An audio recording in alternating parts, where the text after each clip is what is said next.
Hello, my name is Olivia Mattis. Welcome to today's program on behalf of the Sousa Mendes Foundation. Each week we celebrate a hero of rescue or resistance, and today, oh boy, we're celebrating this amazing young woman, a teenager, whose name was Irena Gutovna, who later became known as Irene Gut Opdyke, and she was made righteous among the nations by Yad Vashem in 1982. We have a fabulous program. We have Irene's daughter here, Jeannie Updike Smith.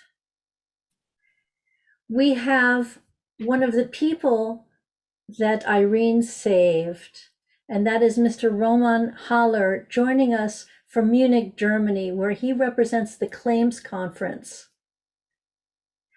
And we have Dr. MORDECAI PALDIEL, who is our expert on all things rescue and resistance related. He is really our treasure here at the Sousa Mendes Foundation, and he's so generous to be willing to speak on almost any subject, but particularly this subject, he was very, very keen to speak about it. And Mordecai, I couldn't be more grateful. And today, in addition to these three illustrious speakers, we have a fourth. We have a special guest, surprise guest, and I'm going to tell you right now what that surprise is, who the surprise is. And that is the well-known actress. You all know who she is. Her name is Tova Feldshuh. She's with us. She's going to do a reading of the Broadway play where she starred as Irene. It's a play called Irena's Vow. And boy, am I excited to have her on our program today. So we're going to start with Dr. Paldiel. And so Mordecai, how are you today?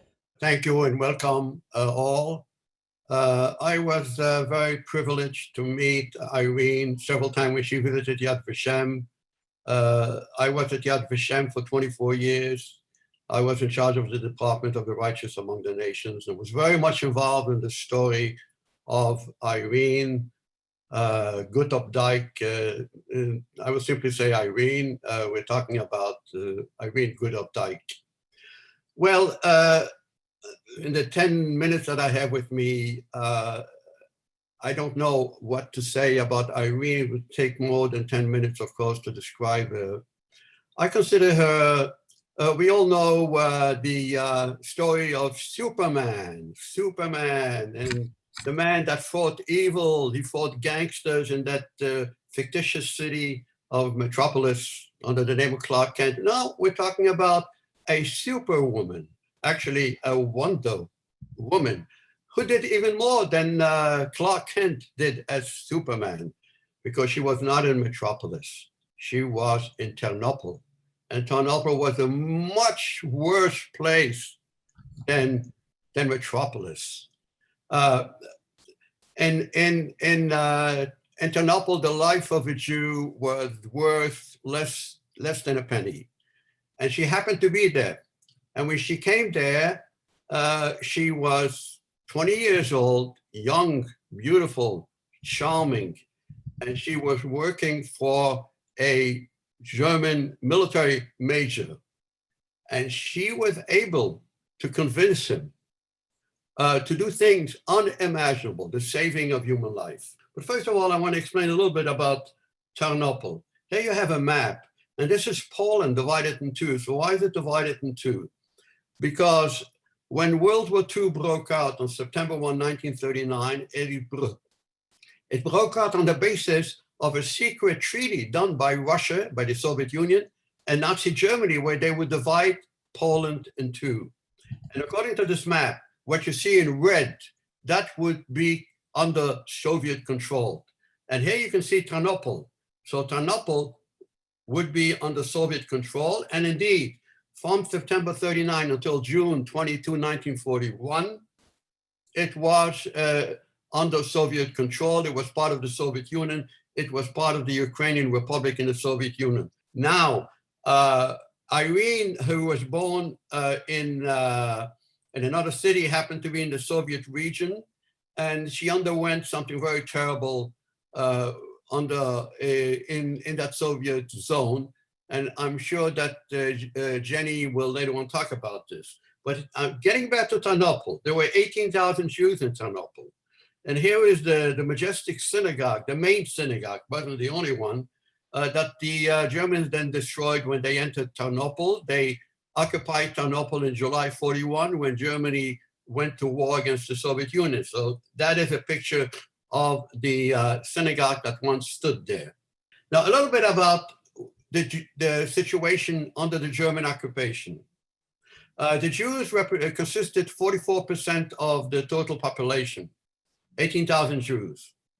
When the Germans entered, immediately they shot 2,000 Jews right there in Tarnople, or a little bit outside in the nearby forest.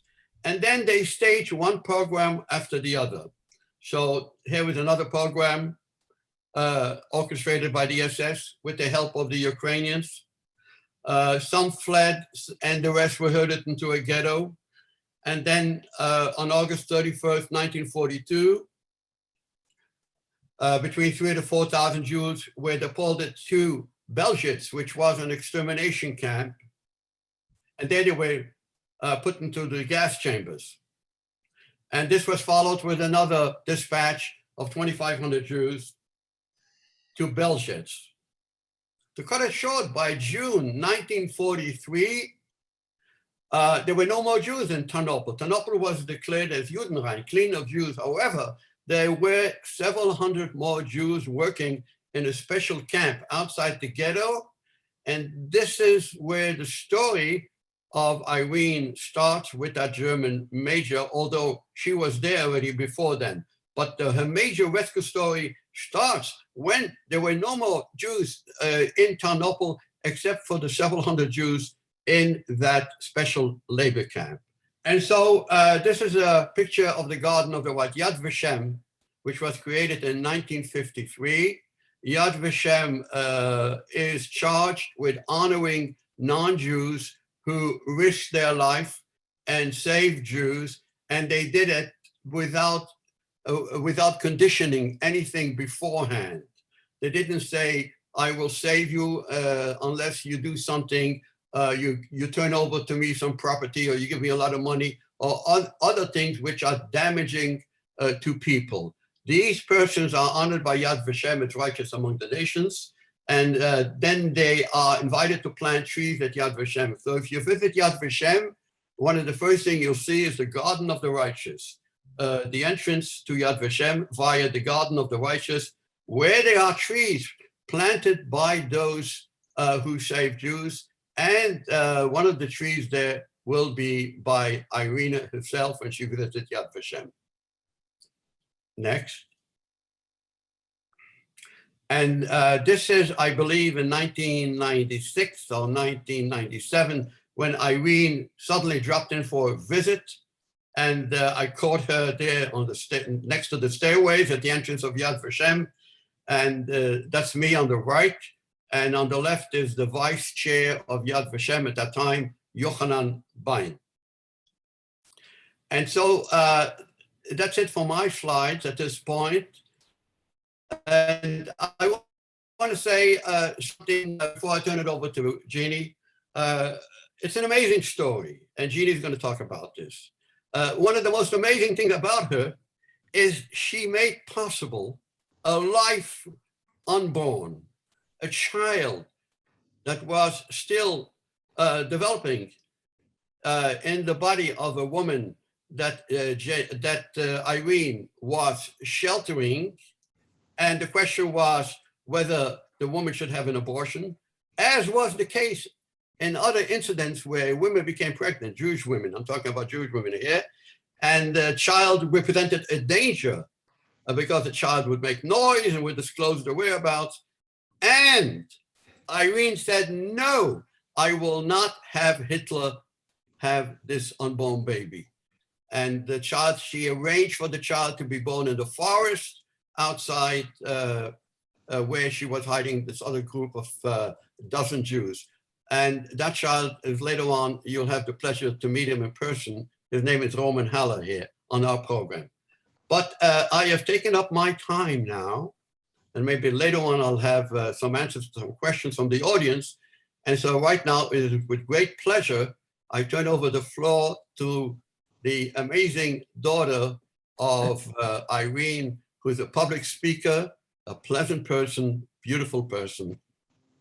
Jenny Updike Smith, the floor is yours. It is an honor to be here with such distinguished people. I'm going to just share a little bit about Mom's story so that some of this makes sense. So hopefully it's not repetitive. I believe my mom became the person she was because of the family that she was born into. She was the oldest of 5 beautiful sisters, she used to say, and her family believed that lives mattered, all lives, whether it was human or animals. And that developed my mom's heart and who she was. And because of that, when she graduated high school, her dream was to become a nurse.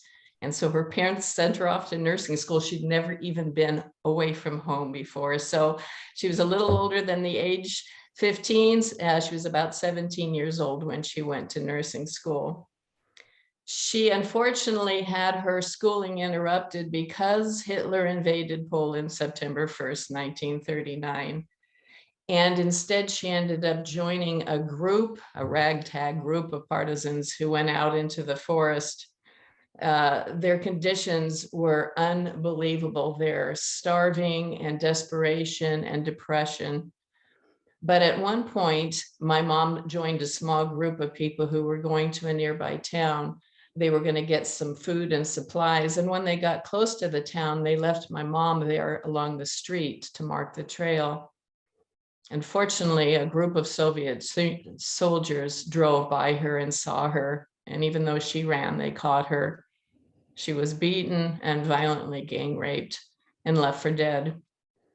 At some point later that evening, another group of soldiers saw her, picked her up, threw her in the truck, and dropped her off at a Soviet hospital.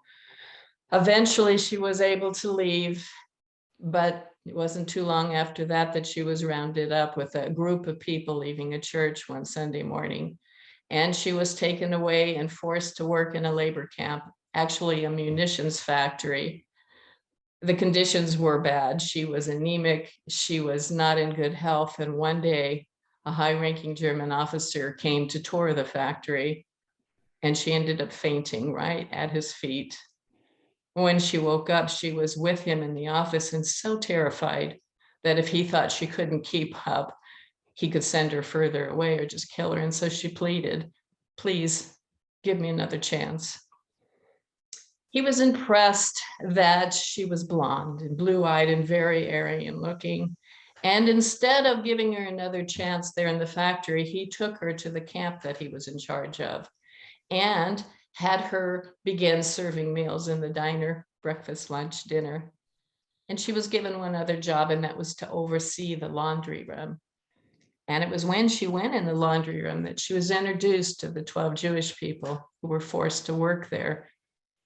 They were all people of means, people with homes, beautiful homes and things, and doctors, lawyers, teachers, accountants, everything they had been taken from them. And now they were forced to live in the ghetto next door and take care of their captives' clothes. Mom found that as she was serving meals in the diner, she could overhear plans when the Germans were in there, the soldiers, the Gestapo, the SS, plans where they were going to raid other areas of town, round up the Jews and take them away. And she was able to pass that information to her friends. But one evening, the major had at his table one of the heads of the Nazi party.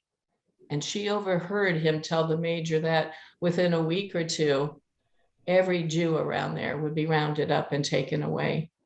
And she realized that that meant her 12 friends as well. And she didn't know what to do, but she knew she had to do something. And when she told them, they pleaded with her to do something to help. About that same time, the major informed Mom that he was taking a villa at the end of town and that she would come and be his housekeeper. When she went to the villa to look at it, she saw a mezuzah there on the doorpost. She had enough Jewish friends growing up to tell her what that meant. A wealthy Jewish family had lived there, and there was rumors that a wealthy Jewish family often had a hiding place in their house. And she prayed that was true.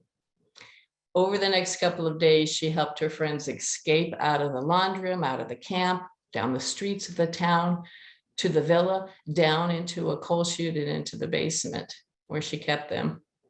She had a great arrangement because every day the major would leave the villa, and when he did, she would put her key in the inside of the door lock. That way, if he came home before he was supposed to, he couldn't come in. He'd have to ring the doorbell. And while he was gone, she would have all of her friends come up and help her with the cooking, the cleaning, the laundry, the preparations for the parties. And every day the major came home amazed at what a teenager could accomplish. But at one point, Mom had to go into town to get some more food and supplies for another upcoming party. And when she was in the town, she said 2 German soldiers came in and yelled at everyone, "Get outside." When she walked out to the street, she realized everyone in town had been evacuated. And now everyone was standing on the other side of the sidewalk. In the middle of the street was a set of gallows that had been erected. There was a Polish Christian family with 2 small children, and they had been caught hiding a Jewish family with a small child in their house. Mom said there was signs on every street corner saying death would happen if you hid a Jew, if you even gave a Jew a piece of bread. And that day, everyone in town was forced to stand and watch what that looked like. Mom said that they hung the children first in front of the parents and made them watch. She said she kept her eyes closed, but even with closed eyes, she could see because she could feel and hear what was happening. And it was that day walking back to the villa, she said it was like a zombie. All she could think of is, I can't tell my friends what happened, that it would just upset them. But because she was so shook up when she got back to the villa, she forgot to do what she'd done every day. She forgot to leave her key in the door. She went into the kitchen, put her groceries down, opened up the basement door, and let some of the women come up to help her with the evening meal. They were cooking and talking, and all of a sudden, there was a noise at the kitchen door, and they looked up, and there was the major, eyes bulging, his chin shaking. He took one look at these women he knew they'd worked in his laundry room, and turned around, went to his office where the telephone was. Mom said she ran after him and grabbed a hold of his legs to stop him, and he turned around and screamed at her, "How could you do this in my own home, under my own nose, after all I've done for you?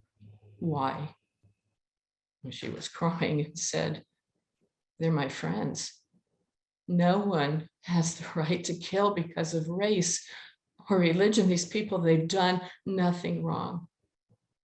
Kill me, punish me, but let them go. They're innocent." He screamed at her, "Turn you in? You think I can march you down to the Gestapo and they're not going to believe I didn't know I had Jews hiding in my own house? You've killed us all. I'm going to take some time while I'm gone. Don't you go anywhere. Don't you talk to anyone." As soon as he left, she ran in the kitchen, got food and water, took it to her friends and gave it to them. When he came back, she went and faced him to find out the decision of life or death. And when she did, he grabbed her by the waist, pulled her down on his lap and said, "I've made a decision. I'm going to keep your secret, but for a price.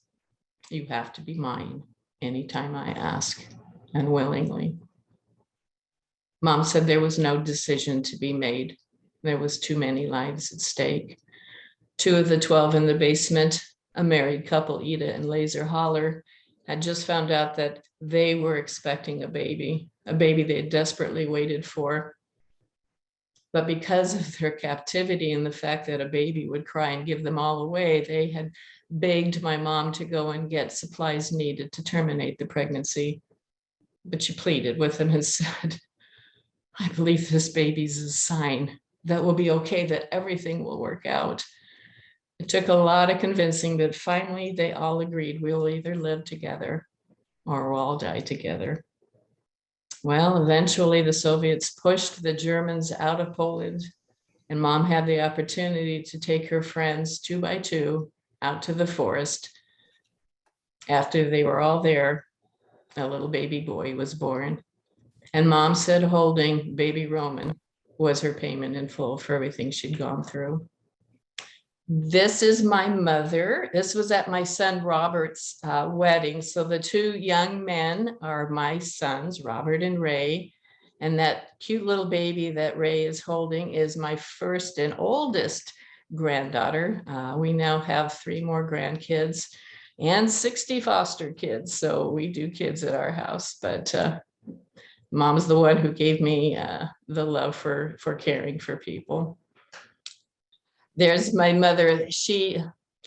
If I have time, I will tell you how they met. It's an amazing story. But after 40 years, my mother was reconnected with her sisters. She went to Poland 3 times. This was the very last visit, about a year and a half before she passed away.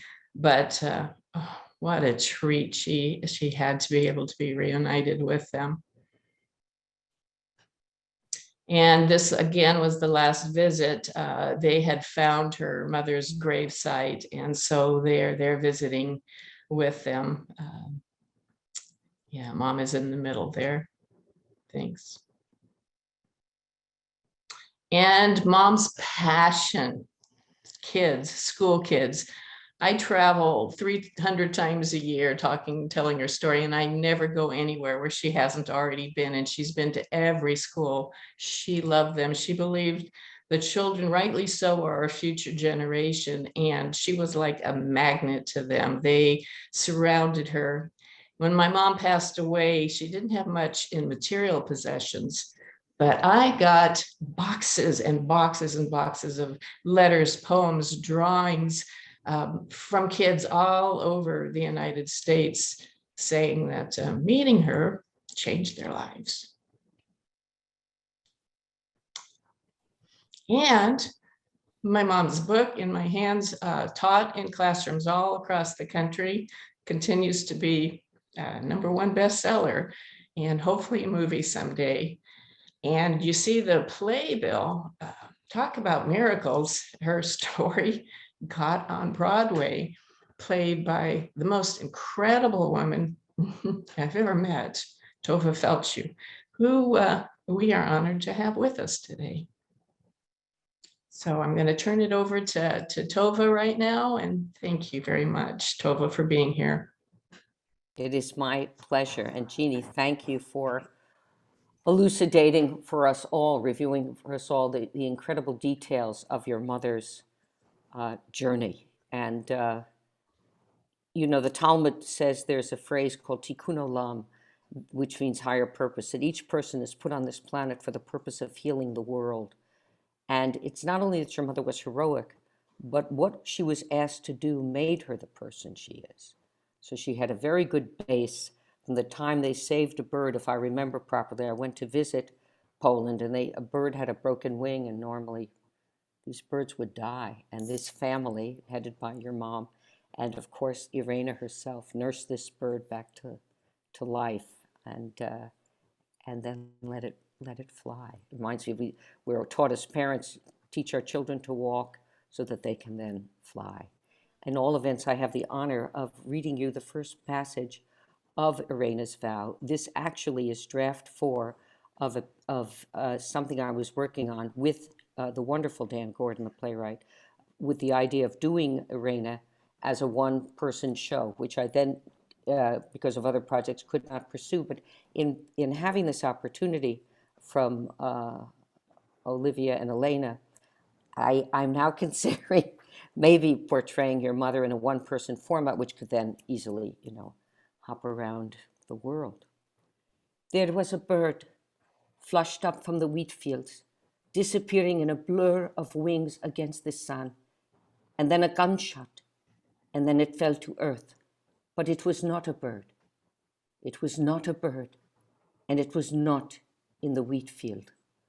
How can I tell you about this war?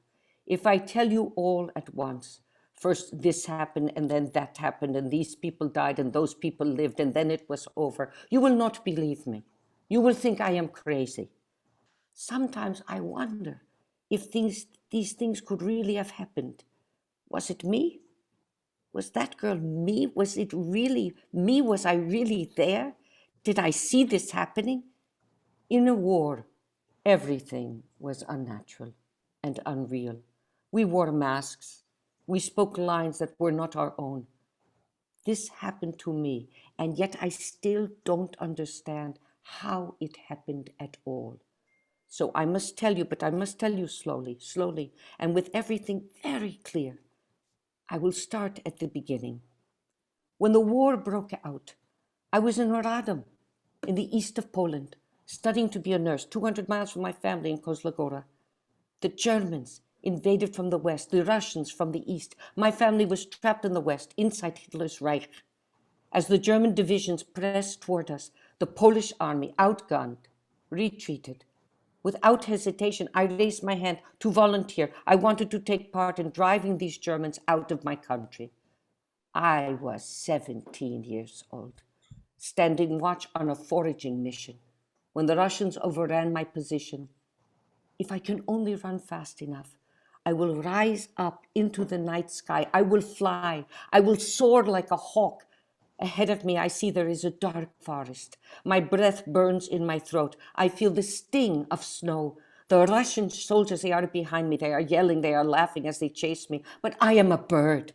I am trying to fly off. And they are going to shoot me. I was almost fast enough. I was almost fast enough. Then 9 Russian soldiers caught me, beat me unconscious, raped me. I had never been unchaperoned with a boy before. That was my first date. That was my first kiss. So what lucky actress got to play that role?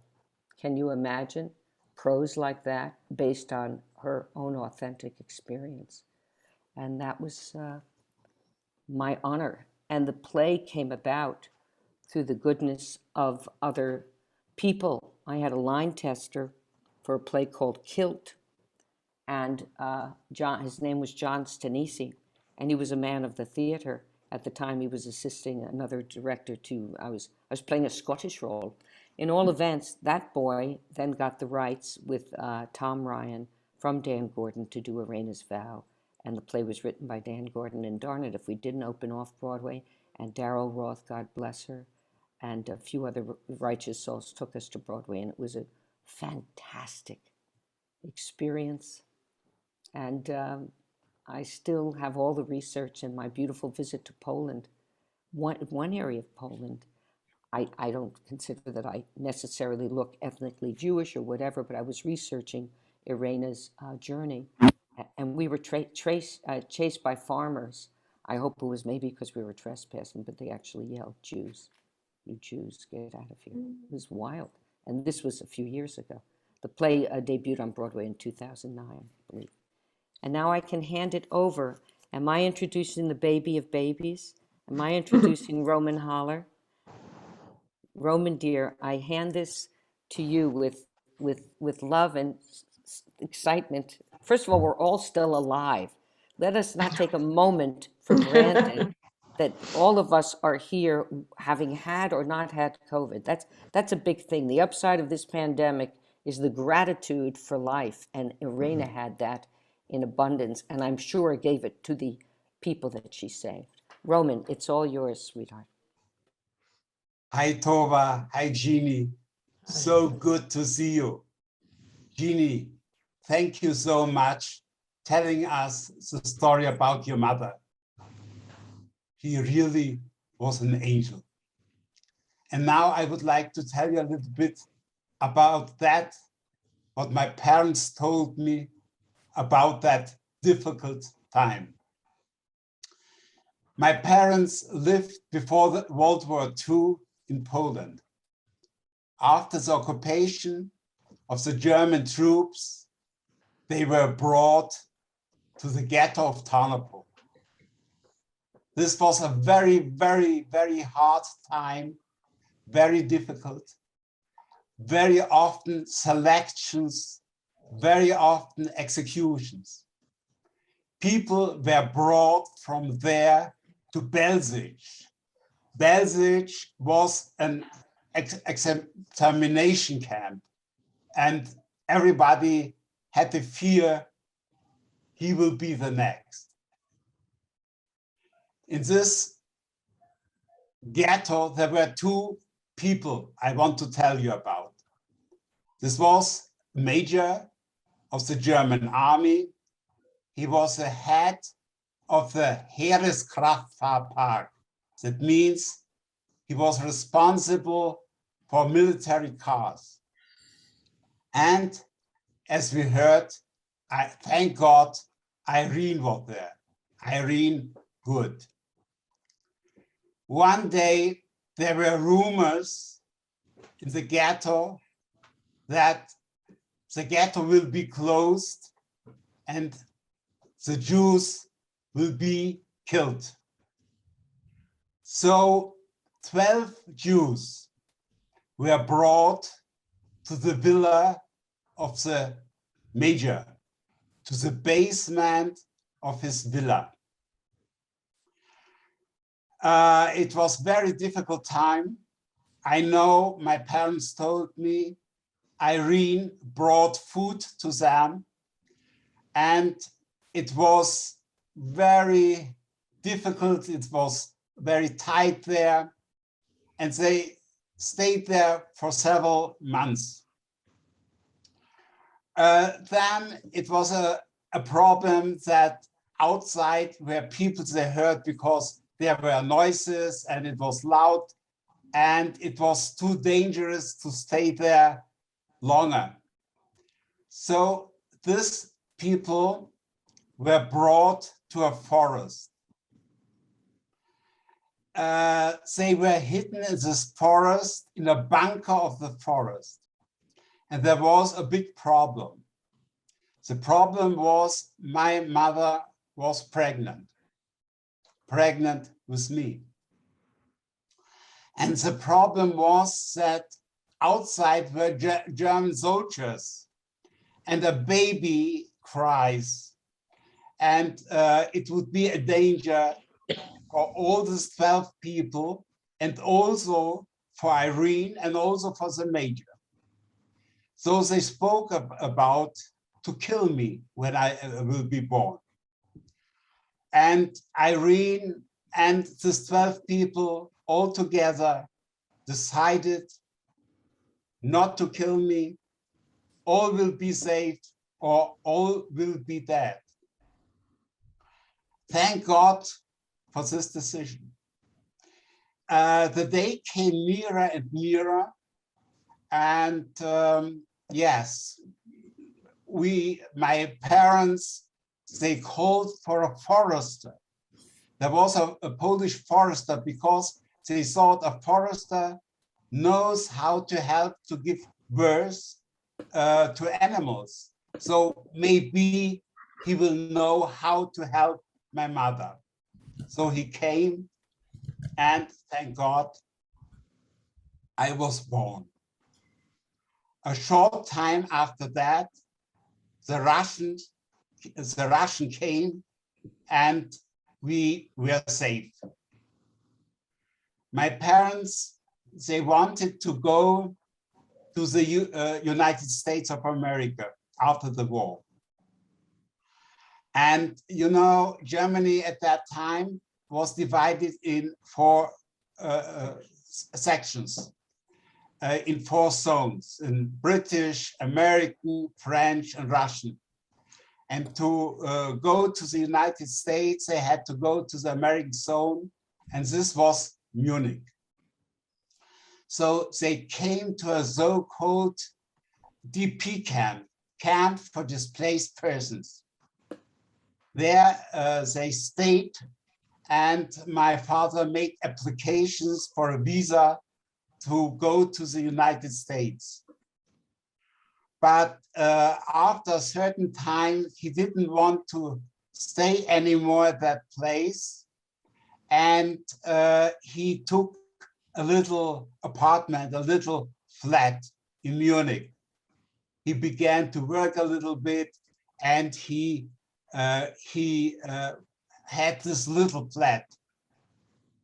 At that time, my parents searched for Irene and also for the major, for both. Irene they couldn't find because they didn't know. In the meantime, she was in America, but they could find the major. He lived in Nuremberg.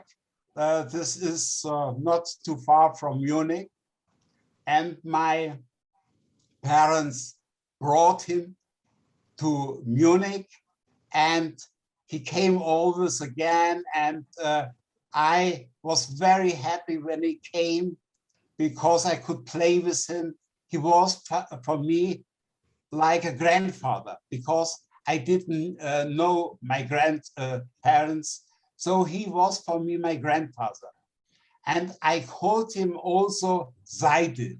Seide is the Yiddish word for grandfather. I was very, very near to him. And I was always very glad when he came to Munich to us, to visit us. So in the first time, we couldn't find Irene. And once, beginning of the 80s, I received a letter from Rabbi Chaim Azar. And in this letter, he wrote, "Are you this Roman Haller who was born in the forest in 1944? Somebody is searching you." And I asked, "Who is searching me?" And he wrote back, "It is Irene Gut." I was very, very happy. I was so happy, and also my parents. So a short time after that, Irene came to Munich together with a film team, and they made a little movie, how we hugged and kissed, and it was a fantastic time for me to see the first time Irene. And I brought her to my parents, and they were very happy to see her. Yes, after that, I saw her again in Israel at Yad Vashem. I saw her again also in Chicago for a show where Irene spoke about that time. She didn't know that I am also in Chicago. It was a surprise. And when she spoke about that time and about the baby, so I came in, and it was an unbelievable experience, and to be together with her in Chicago. So my parents waited for the permission to go to the United States. It took a long time, and so they wanted to go. My mother became ill. They never said we will not go to the States anymore, but they sat on, how we say in German, unpacked suitcases. I don't know whether this is also in English, this word. And they said, not now, later. But the fact is, they never went to America. They stayed there. And also I did. I went then to school, I studied, and I stayed my whole life in Munich. But not my children. My daughter, she lives in London, and my son lives today in Los Angeles. So I am very happy to see all of you today. And it is very important for me to tell people that there were people like this angel Irene and the major. because if these two people were not in this time at this place, I wouldn't be here and I couldn't talk to you. And it is very important to tell it, especially to the youth, that there were people like that. Unfortunately, not enough, but they were. And I thank you that there were your mother at this place, and thank you. And I hope all the best for all of you. Thank you, Roman. Thank you to all of our speakers. We'll have time for some Q&A in a few moments. So I encourage people to continue typing their questions into the chat box. Right now, I'm briefly taking the floor back to tell you about our upcoming programs. So the next 3 programs take you to 3 different areas of Europe. Next week, we have a program on Belgium, the following week on France, and the week after on Poland and the Ukraine. Next week, we are featuring the authors Victoria Redel and Hanan Tigai. You met them a few weeks ago when we featured Hanan Tigai speaking about his book, The Lost Book of Moses, and he was interviewed by Victoria Redel. Well, in fact, next week we're turning the tables and Hanan is interviewing Victoria about her book, The Border of Truth, which is her retelling of her father's Exodus story from Belgium. And it's a very dramatic story that she has fictionalized and turned into her own story as the next generation. So if you're interested in the subject of the transmission of memory from one generation to the next, you will want to hear what Victoria has to say. Next week is a free program, just like today. In 2 weeks' time, we go to Paris and we talk about the spoliation of art and other valuables looted from Jewish families. And in particular, we're focusing on the figure of Rose Valland, who was the art spy. She was the French museum employee who was there when the Nazis took over the museum called the Jeu de Paume, that they then used as their central gathering point for the artwork that had been looted from Jewish families in Paris. And they didn't know that she understood German. She understood fully what was going on. Every night she would go home and she would make scrupulous notes from memory of what had happened that day. And it's thanks to those notes that many of those artworks, in the thousands, were able to be restituted to Jewish families after the war. So she's quite a hero. She's well known in France, although she died forgotten, but now there are streets named after her. And I'm so happy we're going to be remembering her in 2 weeks' time. We have a beautiful movie called Rose Valland, The Art Spy. We have the filmmaker and we have experts. We also have a family who is connected to this history. That is a paid program. Tickets are by donation of any amount, whatever is comfortable for you. We normally suggest the cost of $18 representing high or life. But if you're able to give more, that's of course welcome, because our paid programs subsidize our free programs like today. But if it's a hardship, then just whatever you can give is fine with us. We just want you to be there. So that's in 2 weeks. 3 weeks' time, we're presenting a film by Slavomir Grunberg, the great documentary filmmaker.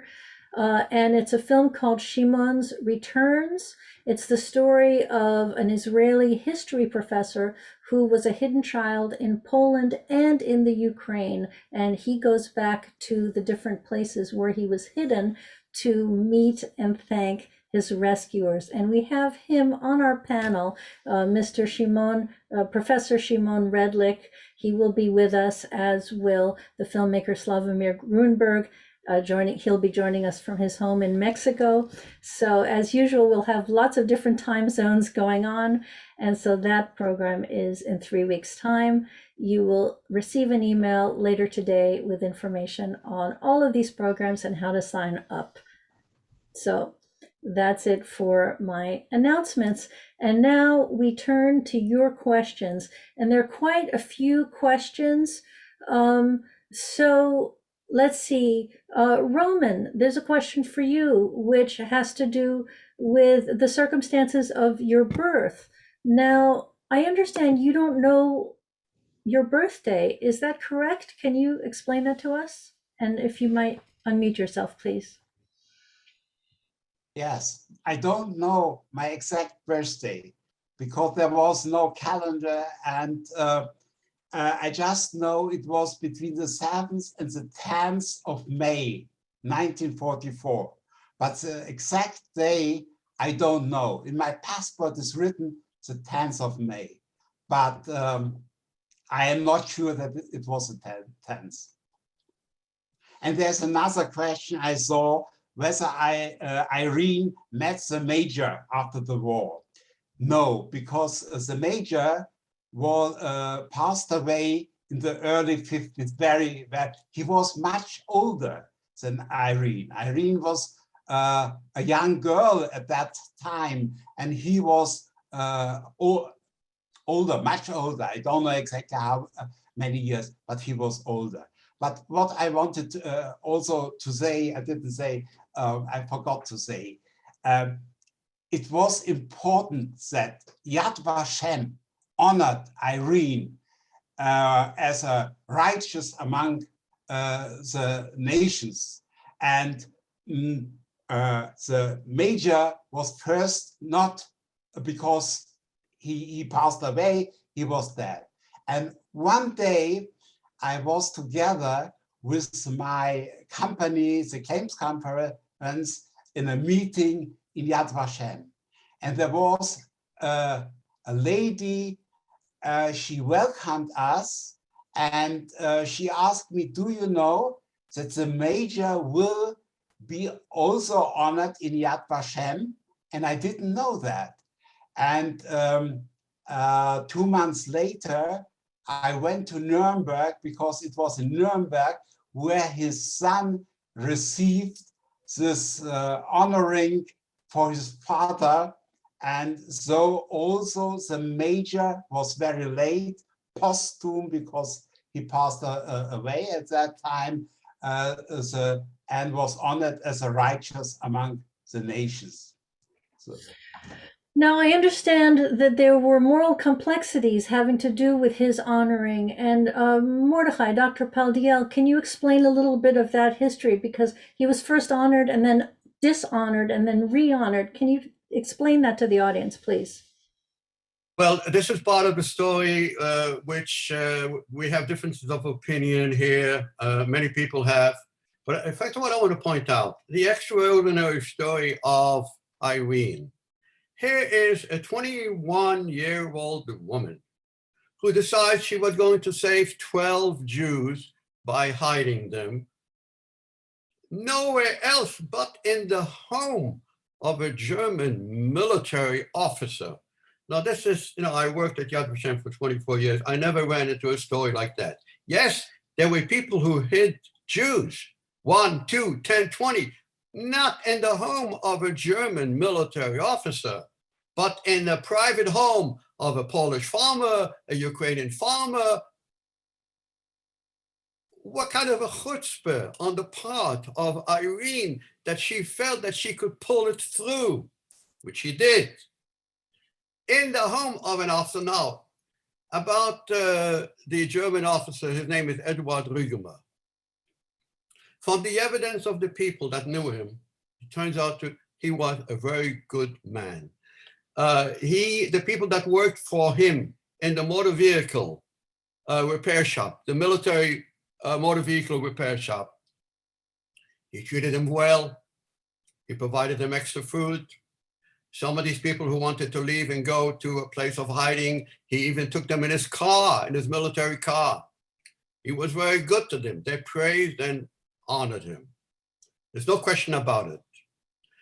He was 60 years old. Irene was 21, 22. But I have to add here that in 1992, Irene Updike wrote to me. I was in charge of the Department of Righteous. And she was very upset, she wrote to me, that Righteous had officially been recognized as a righteous. And I asked her, why are you upset?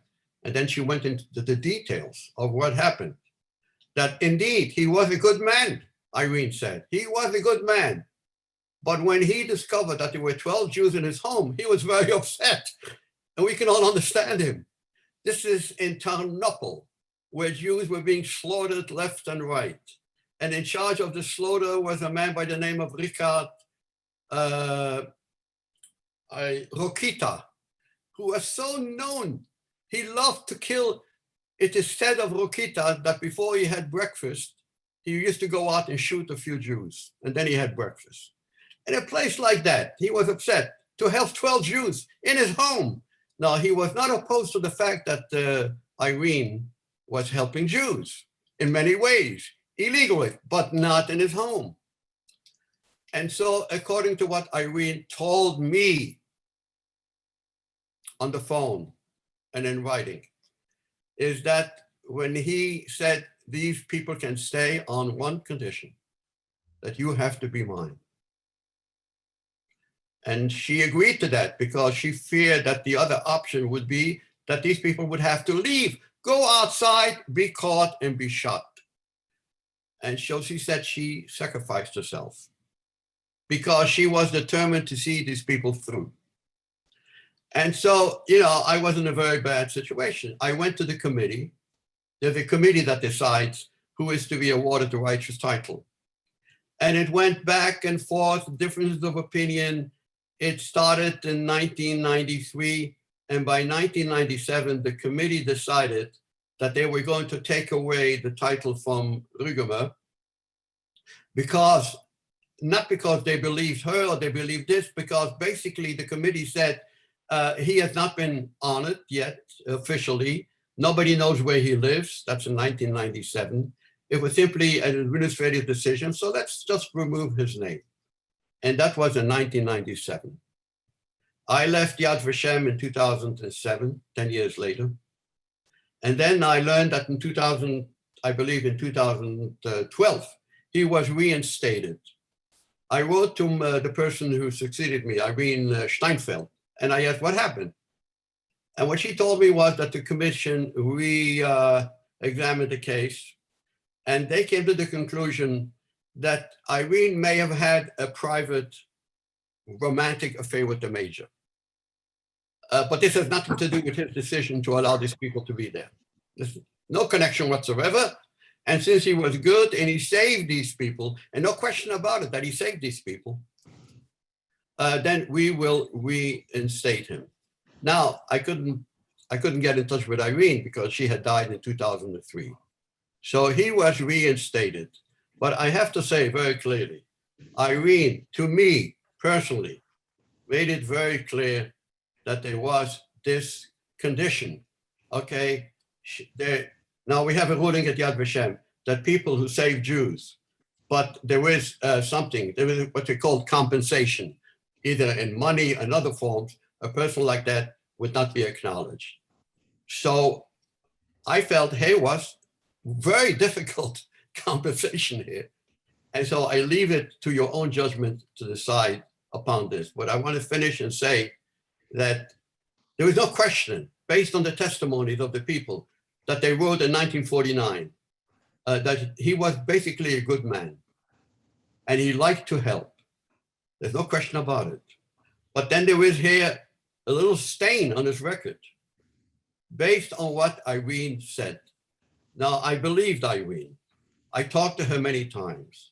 I don't think she would have invented such a thing, which she made public in her speeches and in her books.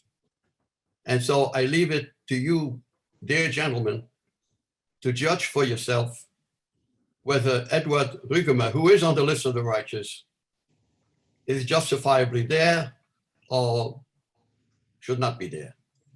Thank you. May I say something? Please. it's,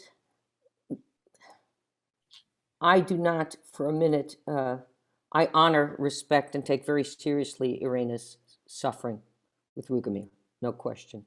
But it is interesting when we are faced with death, what happens to our behavior. I believe Rugomir probably would have been hung as well, and certainly shot had they caught him. So obviously the guy, if he was going to die to do this, he wanted to die happy. The karma, which is so bizarre, of this wonderful angel, first losing her virginity, being violated by being gang raped by Russian soldiers. And this whole Russian thing hasn't even been addressed. Gerda Weissman-Klein, who was a friend of mine, I narrated her story for the National Museum of the Holocaust. They were more frightened of the Russian soldiers after the war. They would hide under haystacks, afraid of being raped by the Allies, by these allies. That's that in a way, at that time, the Americans, I believe, were the most moral of the armies. So in all events, when we are faced with death, odd behavior patterns happen. But that Irena's whole life started with this gang rape that she could not really avenge, followed by a hospital stay where there was prejudice against her. So the fact that Rugomir did what he did, he followed not only his heart, but his genitals. And it wasn't good, but you can bet by this time, Irena was not going to let a man get away with that stuff without a toll being paid. Jeannie, did you want to say something, honey? Yeah, this is a tough one. My mother also said that he wasn't a bad man, but he was a man. And he used the position and the power he had to get something that he wanted. You know, she did not wish him any harm, but she absolutely said that that was something that she felt like she had to do because the lives of 12 people and one unborn child were at stake. And, you know, she felt like there was no other choice. I do believe, and it's not been mentioned, but once he found out about the Jews in the basement, he allowed some of them to come up in the evenings, the women, and have dinner or play the piano, and they spent time with them. And I think that there's a learning thing here, because when we take a group of people or a person that we perceive as an enemy, and we allow ourselves to spend time with them, to see that they're human, that they have you know, wonderful abilities, and they are so much more like us than we thought, it can change our attitude, it can change our heart. And I believe that it was during that time in the villa when he got to know the Jews in the basement, they saw that they were human beings and not the monsters that they were portrayed. And I believe that he became a changed man because of that, you know. So I can see that there was good from that. But you're absolutely right, you know, to be a virgin and be ripped apart by soldiers who left her for dead. You know, the injuries were beyond unbelievable. My mom originally wanted to be a nun. She had, you know, she was, you know, a very pure person. And then to have a man 45 years older than her, you know, put that to her as a requirement.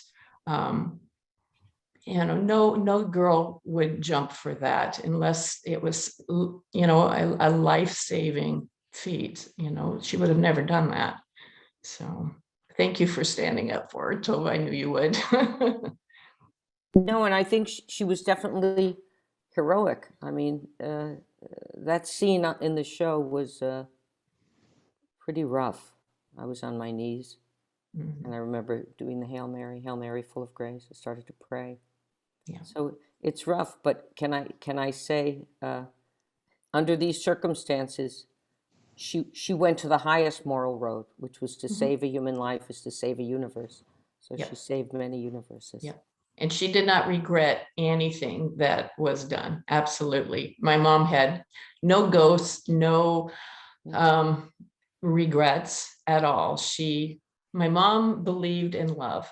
The power of love can change anybody and anything, you know. And it's not Valentine love where you buy someone chocolates. It's gritty, hard, messy because lives and loving people is that way, but you get back so much. And, you know, that's the legacy that she left me. Roman, what would you like to say to our audience in closing? You know, I am sure somewhere in the clouds, these two people are looking down to us. And I am sure that both of them, it wouldn't be both at this time, on this place, these people wouldn't be alive. But not only these 12 people, also the sibling of these people and the siblings of the siblings. It would be hundreds, maybe thousands of people, they wouldn't be alive. That's, I would like to thank them. What they did, they risked both risked their lives. I don't know what happened between them exactly, and I don't care about. I am thankful that they did what they did, and they saved so many lives. And you know, in our books is written, if you save one life, you save the whole world. And that's so true. Yes. Tova, is there something you would like to say in closing to our audience? I think, Diane, I'll give my time to Diane. You No, have a question? we don't acknowledge raised hands. People Oh. type into the chat box. Okay. Yeah. I think I'm complete. I just feel very grateful to be alive. And I think what Roman said about siblings upon siblings upon siblings is correct. I would hope to think that under these circumstances, we'd all have this courage, but most of us don't. And I know that Ruth Bader Ginsburg, the last role I played before the pandemic of the Supreme Court Justice, when I played her, she said, to stay silent when there is oppression is to join the enemy. Yeah. So the fact, I think Roman is absolutely right, that neither of them stayed silent. And also, Rugomir, for whatever it's worth, he kept his word, right? If they slept together, didn't sleep, he didn't then betray her. So that was astonishing, astonishing. I'm very grateful to be here. I'm glad I said yes. I did say yes based on my love for Jeannie and Roman and the promised reunion that Olivia and Elena came through. And I think it's wonderful to be introduced to the Sousa Foundation because the Sousa Mendes, you do such great things. So I look forward to tuning into other programs. Thank you.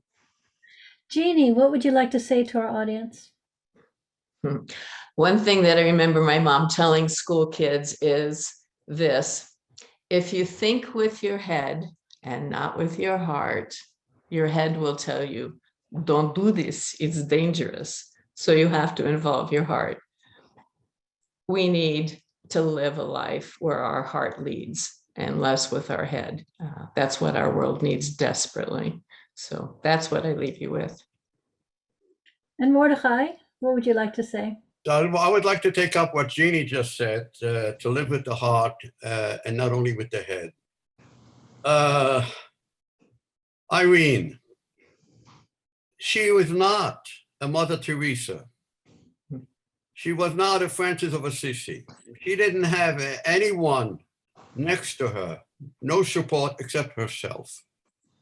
She was young, inexperienced. She wasn't involved in social work and rescue activities. And here she decides, I'm going to see 12 people through this war and they will survive because they have a right to live. How can you be sure you'll succeed? And if it fails, your life may come to an end as well. And not only that, and then she makes another decision. A pregnant woman. In all other cases, and I worked at Yad Vashem, and I have stories of people who suddenly became pregnant and they had an abortion because that's the only way to save the mother. And here she decides, right there in the house of this German military officer, that she's going to find a way for this pregnant woman to deliver the child safely. As she said, she repeated that Hitler is not going to have that victim. He may have others, but this one, I will prevent him from doing that. Now, this is a 22-year-old woman doing that. So that's the beauty of this story. After the war, she kept silent for 30 years. And then when she heard stories that the Holocaust didn't happen and so on, then she decided she was going to go public. She was going to speak. Now, Irene, if you had known that, she was not a public speaker, okay? Jenny, you are much better than that. But Irene, but she was speaking, she had such an impact to the audience. So my closing words are, all of you out there in the audience that are listening to that, I urge you, put away your cell phones, close your TV, read Irene's book. If she can do it, maybe you too can do something like that. You don't have to be you don't have to be Superman. You can become a superwoman. She did it. You can do something good. If there were today more people like Irene, believe me, I'm convinced the world would look much better than it looks today. We need more people like that. Thank you. Well, what an exceptional hour and 8 minutes. We've run over, but I don't think anyone noticed. So I don't know what to say. I'm speechless after this conversation. You're all so profound, and I'm going to watch the recording again after this is over to just remind myself what you all said. And by the way, our recordings are available on our YouTube channel. So I invite all of you to see the recordings for any of our past programs on our YouTube channel, and there are many subjects covered there. So thanks to our speakers, thank you to our beautiful audience, and see you all next week. Have a wonderful rest of your day, everybody. Bye-bye.